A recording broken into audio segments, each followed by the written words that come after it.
या पुराने किसी कंपनी लॉ में भी अगर इनकॉर्पोरेट हुई है तो आज के समय में उसको भी कंपनी माना जाएगा। जरूरी नहीं है कि 2013 में इनकॉर्पोरेट हुई है, उसके पहले के जो एक्ट थे उसमें भी अगर कोई रजिस्टर्ड हुई है तो उसको भी कंपनी की डेफिनेशन में इंक्लूड किया जाएगा। तो ऑप्शन विल बी। हेलो बच्चा पार्टी, क्या हाल चाल है? Welcome to DC line and welcome to Lakshya series. तो हम लोगों ने finally Indian contract act, sale of goods act, इसको सक्सेसफुली कंप्लीट किया और मुझे पूरी उम्मीद है कि आपके प्रोविजंस का भी रिवीजन चल रहा होगा और साथ में एमसीक्यू की प्रैक्टिस भी आपकी चल रही होगी। तो आज अपन लोग स्टार्ट करते हैं कंपनी लॉ। कंपनी लॉ जैसे इंडियन कॉन्ट्रैक्ट एक्ट इंपॉर्टेंट है, उसी तरीके से आपका जो कंपनी लॉ है वो भी बहुत इंपॉर्टेंट है। कंपनी लॉ से भी क्वेश्चन आते हैं क्योंकि किसी भी सीएस, कंपनी सेक्रेटरी का जो कोर एरिया होता है वो कंपनी लॉ होता है। और जैसे सीए में भी कंपनी लॉ है, लेकिन आपके जो सीएसईटी में जो कंपनी लॉ है ना, वो है बहुत छोटे छोटे से पॉइंट, लेकिन बहुत डेप्थ में, उसकी मीनिंग बहुत डेप्थ में है। और आपको अभी केवल इंट्रोड्यूस किया गया है बोर्ड ऑफ डायरेक्टर से, शेयर होल्डर से, शेयर कैपिटल से, कंपनी से, और इन्हीं सारी चीजों को बहुत डिटेल में आप पढ़ोगे सीएस एग्जीक्यूटिव में। एग्जीक्यूटिव में तो आपको पूरा का पूरा कंपनीज एक्ट ही पढ़ना है। तो केवल एग्जाम के पॉइंट ऑफ व्यू से नहीं, हमारे करियर के पॉइंट ऑफ व्यू से भी कंपनी लॉ की इंपॉर्टेंस बढ़ जाती है। तो चलो फटाफट से स्टार्ट करते हैं आज का सेशन।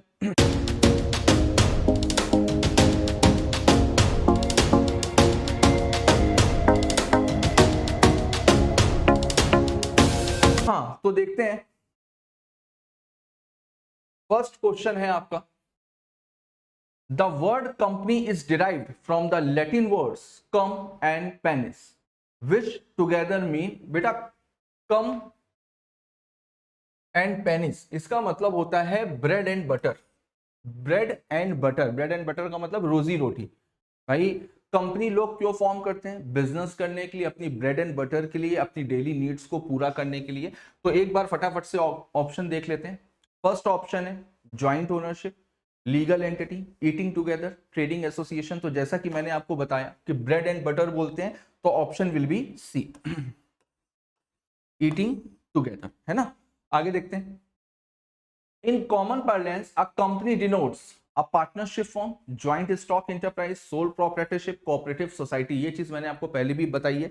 बिजनेस करने के कई सारे प्लेटफॉर्म्स होते हैं, अलग अलग प्लेटफॉर्म्स होते हैं और कंपनी सबसे अलग है ना। तो कंपनी को अगर आपको एक नॉर्मल वे में देखना है तो बेटा इसको बोला जाएगा joint stock enterprise, joint stock enterprise. आगे देखते हैं।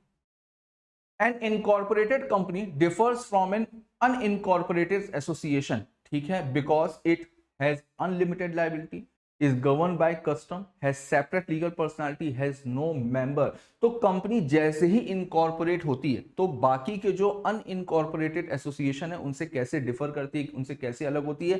कंपनी जैसे ही इनकॉर्पोरेट होती है, जैसे ही सर्टिफिकेट ऑफ इनकॉर्पोरेशन इशू हो जाता है, तो कंपनी में सारे के सारे फीचर्स आ जाते हैं। उसका जो मेन फीचर होता है वो होता है separate legal entity. Separate legal entity का मतलब कंपनी को जिन लोगों ने फॉर्म किया है वो अलग हो जाते हैं, कंपनी अलग हो जाती है। सेपरेट का मतलब डिफरेंट, लीगल का मतलब कानूनी, एज पर लॉ, एंटिटी का मतलब पर्सनालिटी, यानी कानून के अकॉर्डिंग वो एक अलग डिफरेंट पर्सनालिटी है।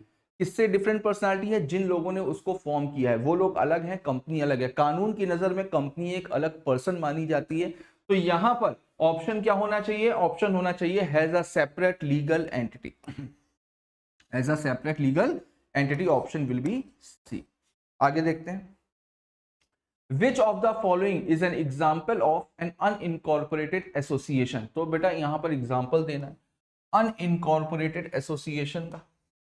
वन पर्सन कंपनी नहीं, वन पर्सन कंपनी बिल्कुल रजिस्टर्ड होगी, इनकॉर्पोरेटेड होगी। सेक्शन 8 कंपनी का भी रजिस्ट्रेशन जरूरी है। गवर्नमेंट कंपनी, पार्टनरशिप फर्म, तो answer will B partnership firm.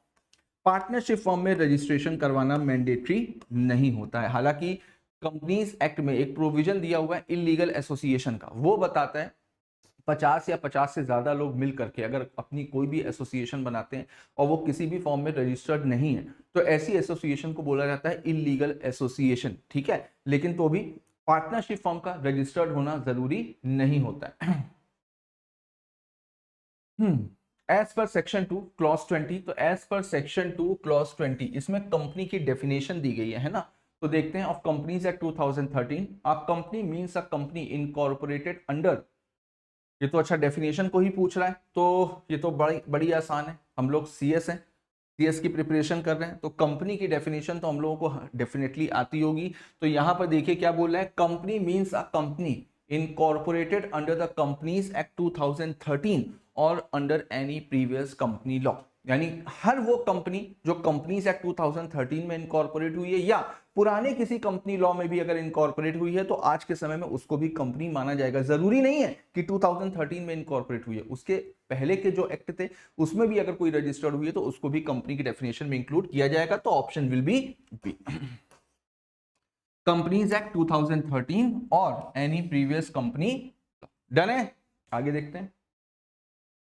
The principle of separate legal entity was conclusively established in, तो यहां पर केस लॉ का नाम पूछ रहा है ना, तो डैमलर वर्सेस कॉन्टिनेंटल टायर नहीं, Solomon versus Solomon, Gilford motor company, Meenakshi mills. तो बेटा क्या ऑप्शन होगा, फटाफट से बताओ क्या ऑप्शन होना चाहिए, सोलोमन वर्सेस सोलोमन। इसी में ही डिफाइन किया गया था कि कंपनी एक सेपरेट लीगल एंटिटी है। इसका केस लॉ आपको 100% याद होगा, है ना।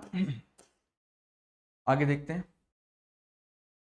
अ company is called an artificial person because it, तो कंपनी को आर्टिफिशियल पर्सन क्यों बोला जाता है, क्योंकि is created by contract, has no physical existence, is owned by share holders, has unlimited life.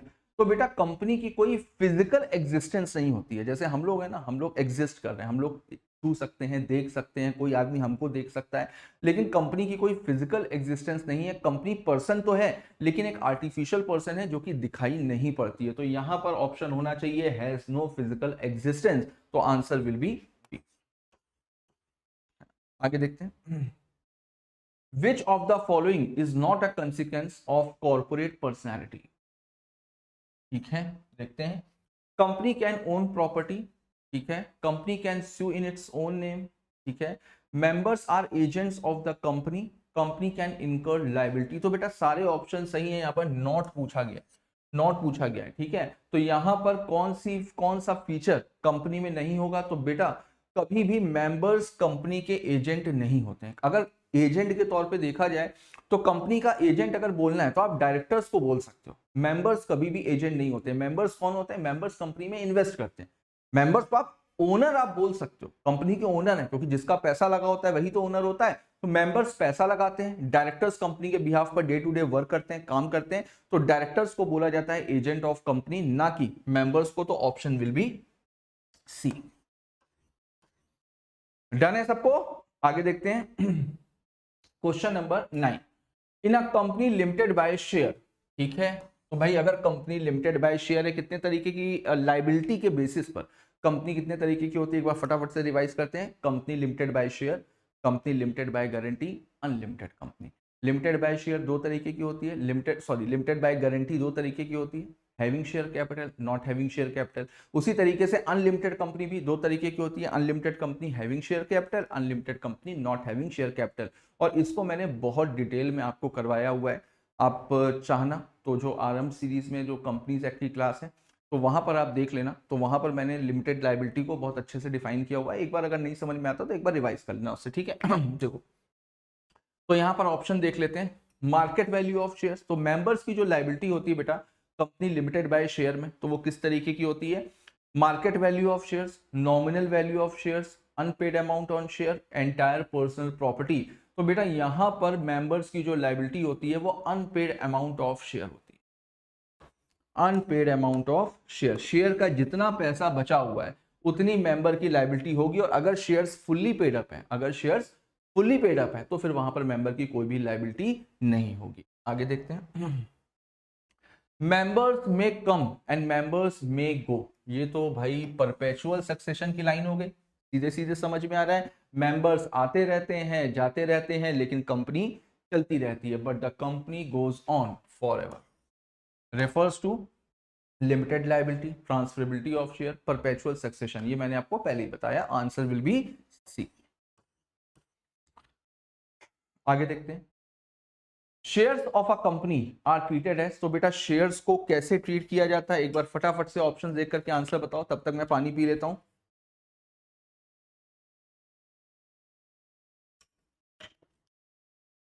गर्मी बहुत पड़ रही है तो पानी आप लोग भी पीते रहा करो, है ना।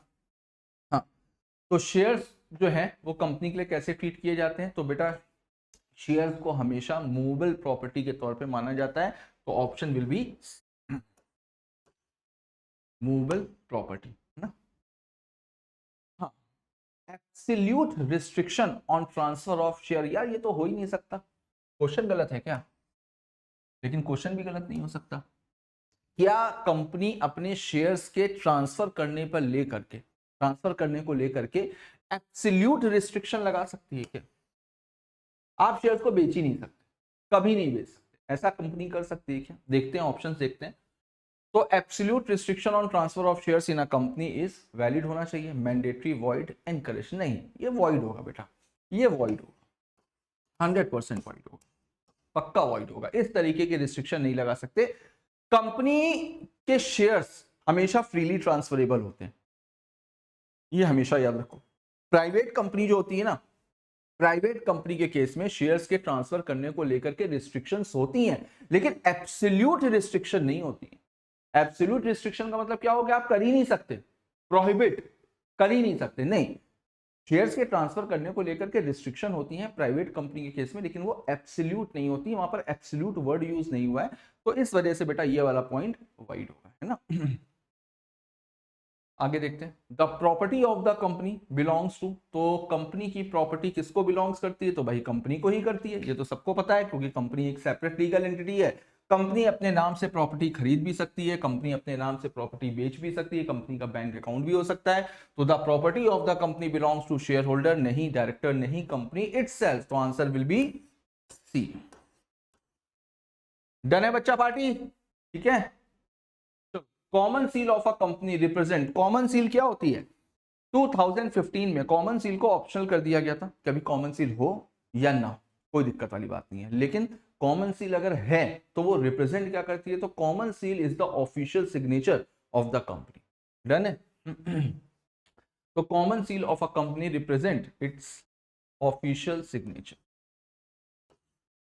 ऑफिशियल सिग्नेचर ऑफ कंपनी, है ना।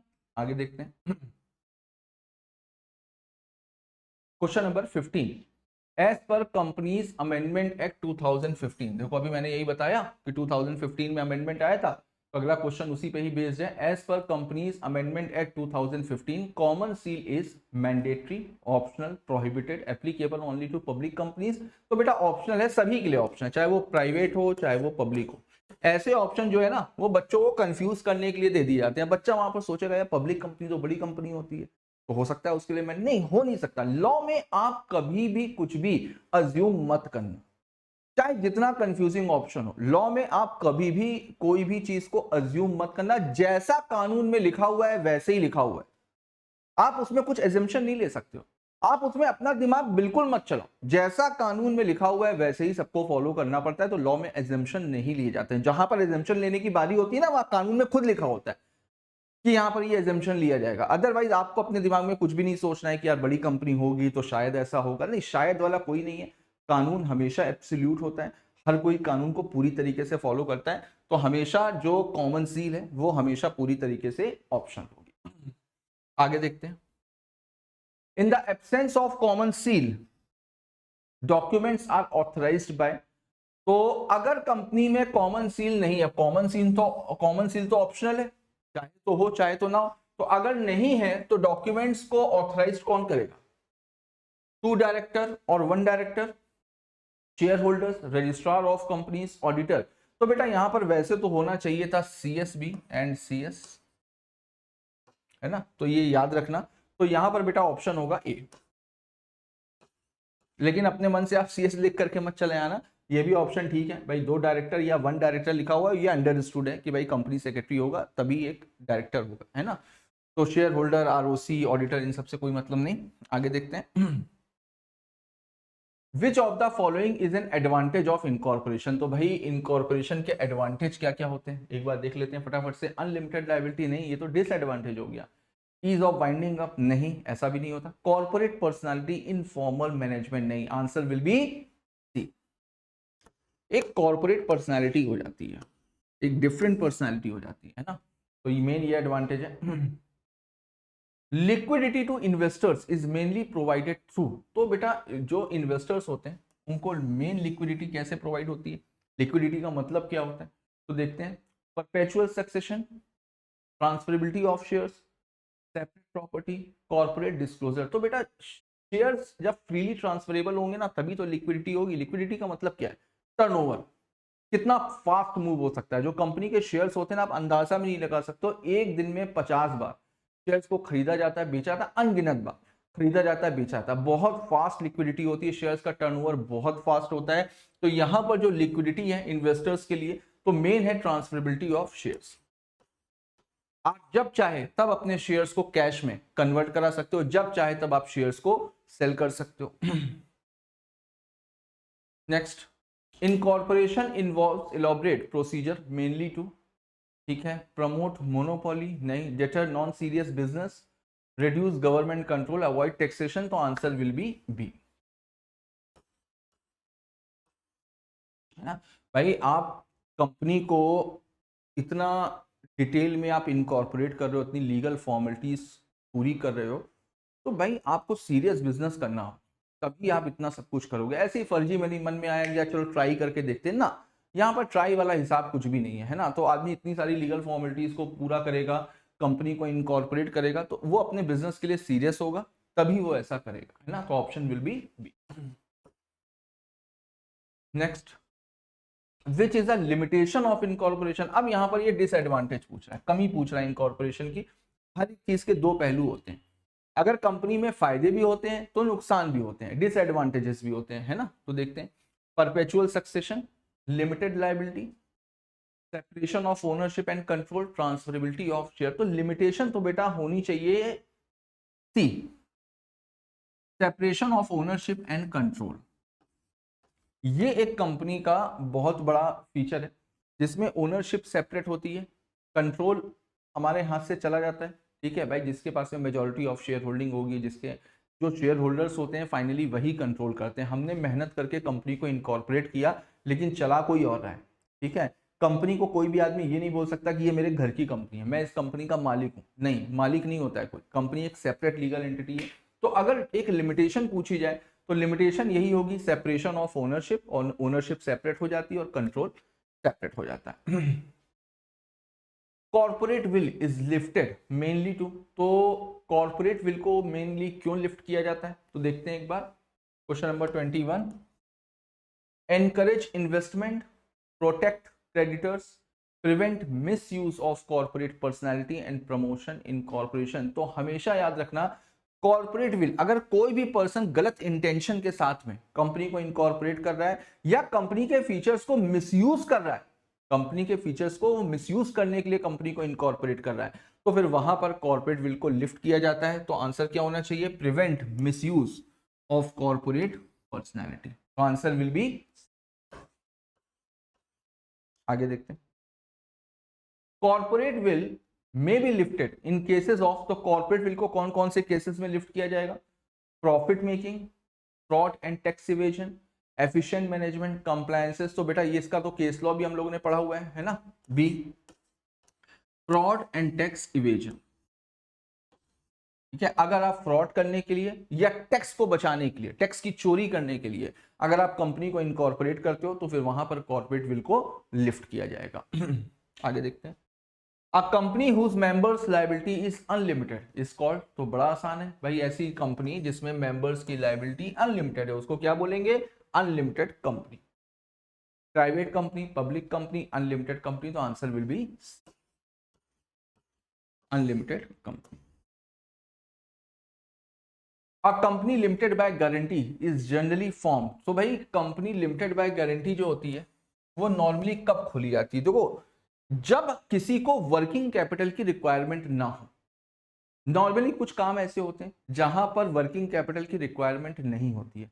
अगर आपको वर्किंग कैपिटल की रिक्वायरमेंट है, वर्किंग कैपिटल का मतलब हो गया बीच बीच में आपको पैसों की जरूरत पड़ती है, तो आपके लिए लिमिटेड बाय शेयर सही है, क्योंकि अनपेड अमाउंट ऑफ शेयर है, जब जरूरत पड़ी तब आपने पैसा कॉल कर लिया। लेकिन लिमिटेड बाय गारंटी में मेंबर जो गारंटी लेता है वो पैसा तभी देगा जब कंपनी वाउंड अप होगी, जब कंपनी बंद होगी, बीच में आप पैसा वो कॉल नहीं कर सकते।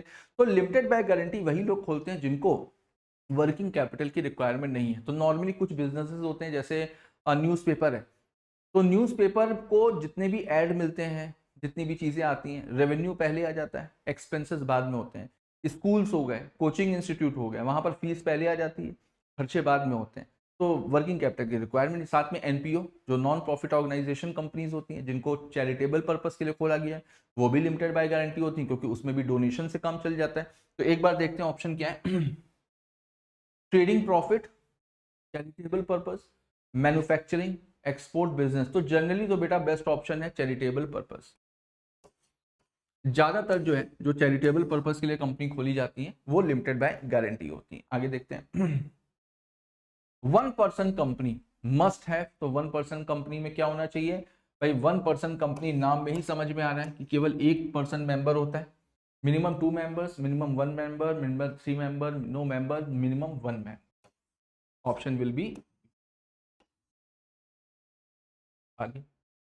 Maximum number of members in a private company, तो प्राइवेट कंपनी के केस में मैक्सिमम नंबर कितने होते हैं? 50, 100, 200, 300। इसका आंसर आप बताओ, आप बताओ फटाफट से, क्या होना चाहिए? Answer will be, answer will be C, 200। Private company के आर्टिकल ऑफ एसोसिएशन में रिस्ट्रिक्शंस होती हैं। क्या क्या रिस्ट्रिक्शंस होती हैं? Prohibit to public issue, restrict to transfer in shares, और member should not exceed from 200। 200 से ज्यादा मेंबर्स नहीं होने चाहिए। तो आंसर विल बी 200, 200 से ज्यादा मेंबर्स नहीं हो सकते।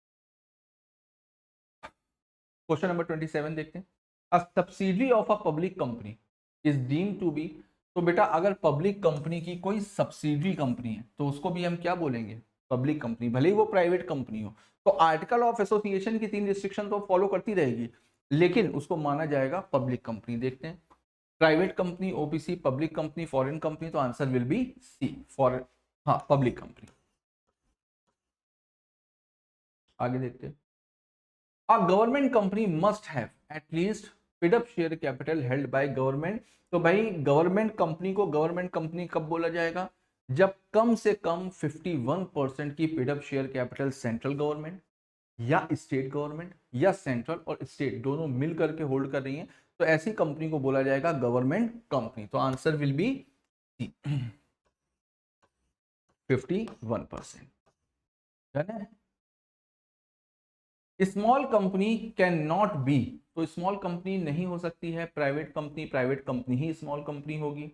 Holding company, OPC, dormant company. तो बेटा कोई भी होल्डिंग कंपनी, कोई भी सब्सिडरी कंपनी, कोई भी सेक्शन 8 कंपनी, ये सारी जो है स्मॉल कंपनी नहीं हो सकती। तो option will be B, holding company.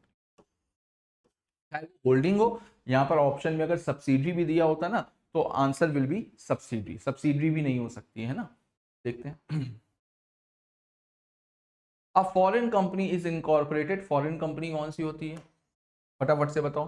Foreign company का मतलब ऐसी कोई भी कंपनी जो इंडिया के बाहर इनकॉर्पोरेट हुई हो, लेकिन इंडिया में directly, indirectly, electronically, through agent अगर अपनी बिजनेस एक्टिविटी कर रही है, तो ऐसी कंपनी को बोला जाएगा फॉरेन कंपनी। तो देखते हैं, in India, outside India, under companies act, under RBI, तो आउटसाइड इंडिया, जो इंडिया के बाहर इनकॉर्पोरेट हुई।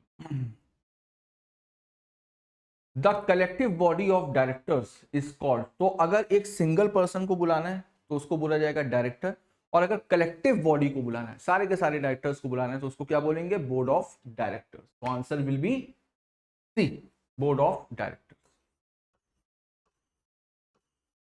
आगे देखते हैं। Minimum number of directors in a public company, तो बेटा पब्लिक कंपनी के केस में मिनिमम कितने डायरेक्टर्स होते हैं? पूछा तो डायरेक्टर गया है, लेकिन पहले तो मेंबर्स ही बता दो, मेंबर्स कितने होते हैं? पब्लिक कंपनी के केस में कम से कम 7 मेंबर्स की रिक्वायरमेंट। डायरेक्टर्स प्राइवेट कंपनी में कम से कम 2, ओपीसी में कम से कम 1, और पब्लिक कंपनी में कम से कम 3 डायरेक्टर्स होने चाहिए। तो answer will be 1 2 3 4, answer will be C, 3 directors होने चाहिए। ठीक है, कंफ्यूज मत हो जाना मेंबर और डायरेक्टर में। Member 7, directors 3। Maximum number of directorship a person can hold, तो एक पर्सन मैक्सिमम कितनी डायरेक्टरशिप्स को होल्ड कर सकता है? तो मैक्सिमम होती हैं, फटाफट से बताओ क्या होना चाहिए? 10, 15, 20, 25? Answer will be 20। एक person max to max 20 companies में, सॉरी 20 कंपनीज में डायरेक्टर हो सकता है, जिसमें 10 से ज्यादा पब्लिक कंपनी नहीं होनी चाहिए। ठीक है, तो आंसर विल बी सी। आगे देखते हैं। First board meeting must be held with in, तो जो कंपनी की पहली बोर्ड ऑफ डायरेक्टर्स की मीटिंग होती है वो कब होती है? जो कंपनी की पहली बोर्ड ऑफ डायरेक्टर्स की मीटिंग होगी वो कब होगी? 15 डेज के अंदर, 30 डेज के अंदर, या 60 डेज के अंदर, या 90 डेज के अंदर? कितने दिन के अंदर होगी, एक बार फटाफट से बताओ। कंपनी के डायरेक्टर्स की मीटिंग, पहली जो मीटिंग होगी वो बेटा कम से कम मतलब 30 दिनों के अंदर हो जानी चाहिए। 30 डेज के अंदर हो जानी चाहिए। डन है? आगे देखते हैं। 35 है minimum number of board meeting in a year. तो एक साल में बेटा कम से कम कितनी बोर्ड ऑफ डायरेक्टर्स की मीटिंग होनी चाहिए? 2, 3, 4, 5। तो बेटा एक साल में कम से कम बोर्ड ऑफ डायरेक्टर्स की 4 मीटिंग होनी जरूरी है। 4 meetings. Answer will be C. Quorum for board meeting. अब बोर्ड मीटिंग के लिए कोरम क्या होता है? तो कोरम का मतलब क्या होता है? कोरम का मतलब होता है मिनिमम नंबर, यानी बोर्ड ऑफ डायरेक्टर्स की जब मीटिंग होगी ना तो कम से कम इतने लोग प्रेजेंट होने चाहिए। तो देखते हैं। 1/3 और 2 directors whichever is lower, 1/3 और 2 directors whichever is higher, half of the director, all director. तो आंसर विल बी बी। 1/3 और 2 directors whichever is higher, इन दोनों में से जो भी ज्यादा होगा, इन दोनों में से जो भी ज्यादा होगा। जैसे सपोज करिए कि 9 डायरेक्टर्स हैं टोटल, तो 9 का 1/3 कितना हुआ? 3, और 2 विच एवर इज हायर 3। तो कितने डायरेक्टर्स होने चाहिए कोरम में? 3 डायरेक्टर्स होने चाहिए। तो 1/3 और 2 directors whichever is higher.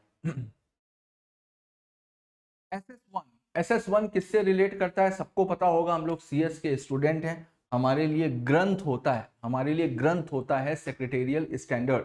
तो SS1 किससे रिलेट करता है? बोर्ड मीटिंग से। Answer will be B, board meeting. Next, entry of name in register of member is essential for becoming. तो बेटा जो कंपनी का रजिस्टर ऑफ मेंबर होता है ना, वो उसमें नाम होना क्यों जरूरी होता है? देखते हैं।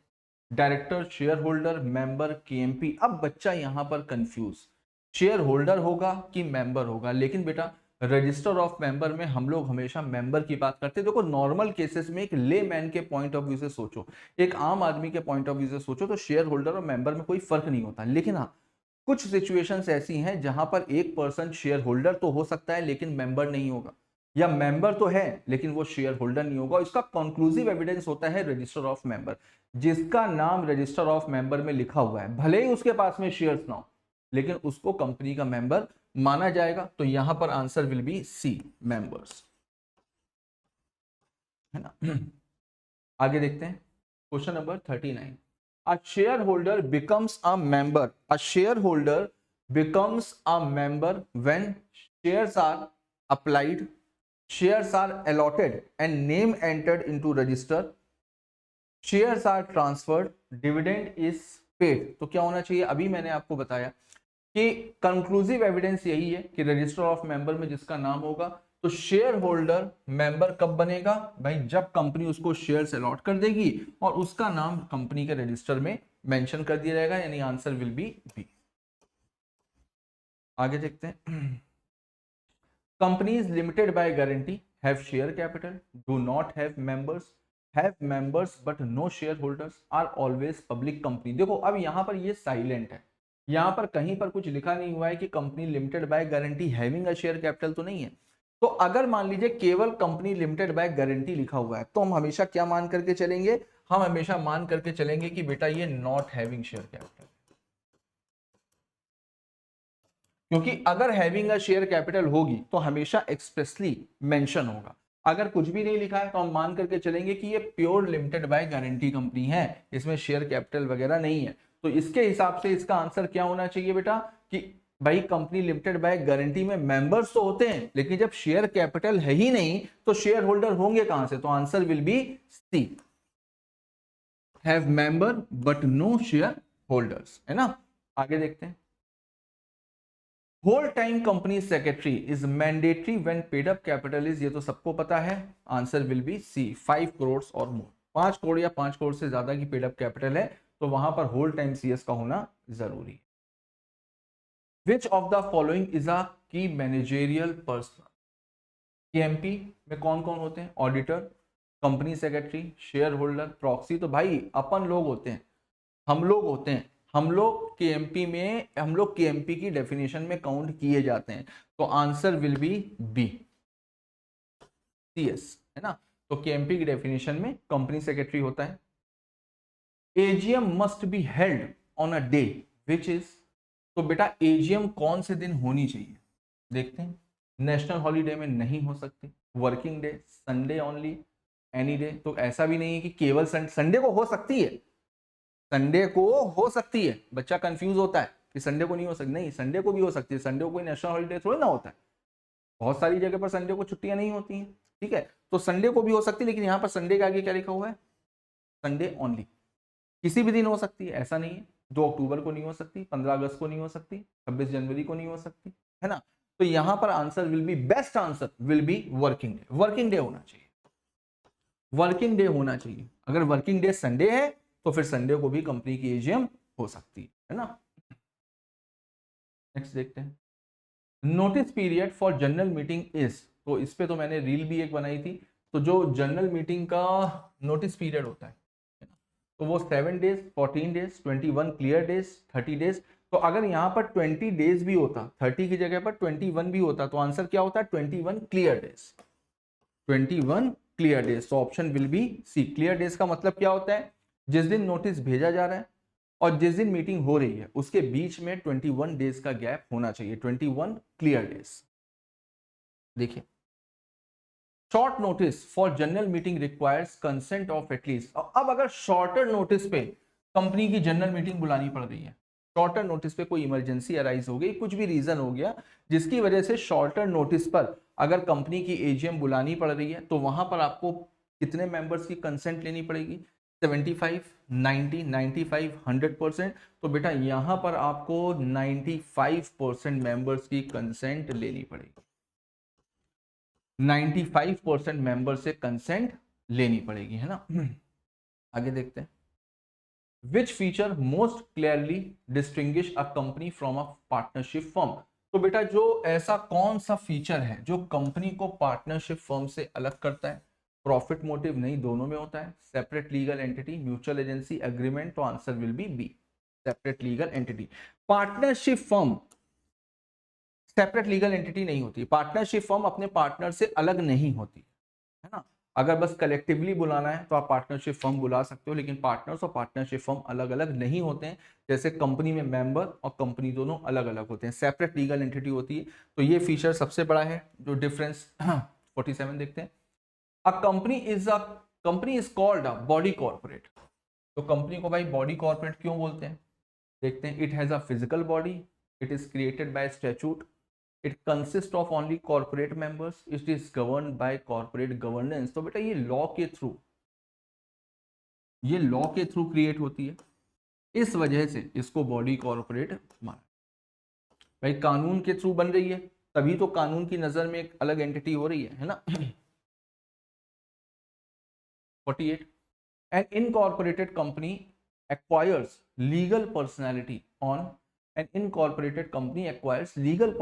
on issue of share capital, तो लीगल पर्सनैलिटी कब आती है, commencement of business, registration under companies act, appointment of director, तो अभी मैंने आपको थोड़ी देर पहले बताया था कि जैसे ही कंपनी इनकॉर्पोरेट होती है, जैसे ही सर्टिफिकेट ऑफ इनकॉर्पोरेशन इशू हो जाता है, registrar certificate of incorporation issue करता है, वैसे ही कंपनी के जितने भी फीचर्स होते हैं वो सारे के सारे फीचर्स उस पर आ जाते हैं, तो यहां पर बेस्ट ऑप्शन क्या होगा, बेस्ट ऑप्शन होगा रजिस्ट्रेशन अंडर कंपनीज एक्ट। जैसे ही कंपनी रजिस्टर्ड होती है वो लॉ की नजर में एक सेपरेट पर्सनालिटी, एक लीगल पर्सनालिटी बन जाती है। 49 देखते हैं, the principle that a shareholder may simultaneously be a creditor and employee of the company was recognized in, तो बेटा ये जो प्रिंसिपल है कि एक जो शेयर होल्डर है ना, कंपनी में एक आदमी कई सारी पोजीशंस को होल्ड कर सकता है, एक पर्सन हो सकता है मेंबर भी हो, डायरेक्टर भी हो, साथ में कंपनी का क्रेडिटर भी हो, तो एक पर्सन कंपनी में कई सारी पोजीशंस को होल्ड कर सकता है, ये जो प्रिंसिपल है ना, इसको कब रिकॉग्नाइज किया गया था, कहां रिकॉग्नाइज किया गया था, कौन से केस लॉ में? Daimler company limited, Gilford motor company, Salomon versus Salomon. Meenakshi सारे ऑप्शंस पुराने वाले और आंसर भी पुराना ही वाला है, सोलोमन वर्सेस सोलोमन। यहां पर मिस्टर सोलोमन क्रेडिटर भी थे, शेयर होल्डर भी थे और कंपनी के डायरेक्टर भी थे। लास्ट क्वेश्चन है आज का, a share holder holding the entire share capital of a company. तो बेटा अगर कोई शेयर होल्डर कंपनी की 100% शेयर्स को होल्ड कर रहा है तो फिर क्या होगा? Becomes the agent of the company. भाई वो एजेंट हो जाता है, becomes trustee of company, trustee हो जाता है, is still separate from the company, loses limited liability. तो बेटा भले ही आपके पास में एंटायर शेयर कैपिटल हो लेकिन तो भी आप कंपनी से अलग रहोगे, कंपनी अलग है, मेंबर अलग है, तो ऑप्शन विल बी तो चलो आज के हम लोगों ने 50 क्वेश्चंस सॉल्व किए और इसी बहाने हम लोगों का अच्छा खासा रिवीजन भी हुआ। तो लेकिन कंपनीज एक्ट यहीं पर ही खत्म नहीं हो जाता है, ठीक है? तो कल हम लोग मिलेंगे और कल कंपनीज एक्ट के बाकी के 50 क्वेश्चंस को हम लोग कवर अप करेंगे। तब तक इसको अच्छे से रिवाइज करिएगा ताकि परसों अच्छे से और प्रैक्टिस हो पाए। तो चलिए मिलते हैं नेक्स्ट क्लास में, तब तक के लिए all the best, goodbye and thank you.